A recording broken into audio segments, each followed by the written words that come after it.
Hoy, Venus! Alam mo ba na nung high school ako ay champion sa Scrabble? Wow! So, kung maglalaban ba tayo sa Scrabble, tataya ka mo. Parang kakasabi mo ng champion, hindi na ako tataya.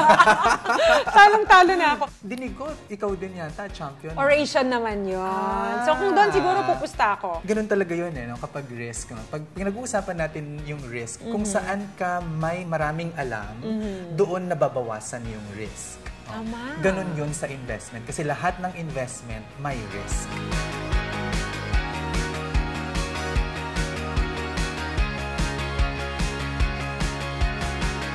There are three categories of investments: lending, ownership, and entrepreneurship. Yung lending investments, if you open a savings account, pag nagbukas ka ng savings sa bangko, lending investment na yon. A lot of people, hindi nila na-realize na pag nagdeposito sila sa bangko, actually, may utang sa kanila yung bangko. Meron din tayong tinatawag na bonds, no? Corporate bonds at saka government bonds or treasury bills. Okay. No? So ito naman ay utang ng korporasyon o utang ng gobyerno. Yung mga pinapautang mo sa mga kaibigan mo, sa mga kamag-anak mo, these are all lending investments. Yung ownership investments naman, ito yung ikaw ay magiging may-ari, no? Ng isang asset o isang financial instrument.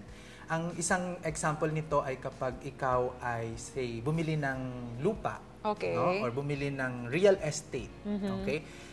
Isang example din dyan kung ikaw ay bumili ng stocks, no? Sa isang korporasyon. So, ikaw ay kamay-ari na doon sa korporasyon na yon. And then, the last category is entrepreneurship. Pwedeng investment ito kapag ikaw mismo yung nagbi-business, active income yon. Pero kapag ikaw ay nag-invest lang, kunwari sa nag-establish ng business yung kaibigan mo, tapos merong profit sharing at the end of the year, then that is passive income. Kanina nabanggit mo na may iba't ibang risks kapag ka Yes, nag-invest ka. right. Ano ba yung mga risks na yun? Oo. There are three main risks that you should consider when investing. These are security, liquidity, and returns. Yung una is the security risk. Gusto mo na safe yung investment mo at hindi mawawala yung pera mo. Kasi yun naman talaga yung purpose bakit ka nag-i-invest, diba? To accumulate more wealth para yumaman ka. And then the next one, ang tawag dito ay liquidity.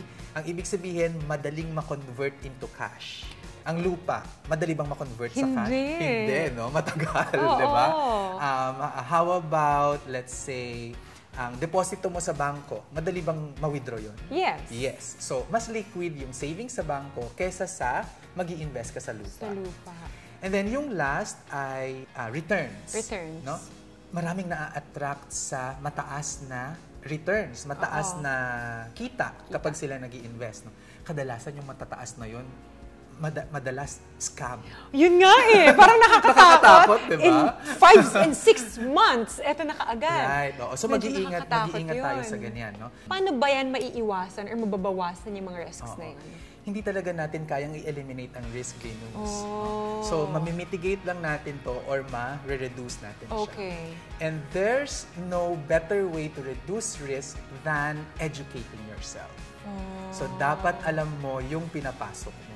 Tama. Diba? So, kunwari, sa usaping Scrabble, kanino ka tataya? Sa akin, kasi champion Scrabble ako. Of course. Pero pag oration, sa'yo ako tataya. At the end of the day, you want to sleep soundly at night, knowing that your investments are safe and you get a good, meron kang magandang kita sa investment. Let's all learn about wealth. Like and share our page and be free for life.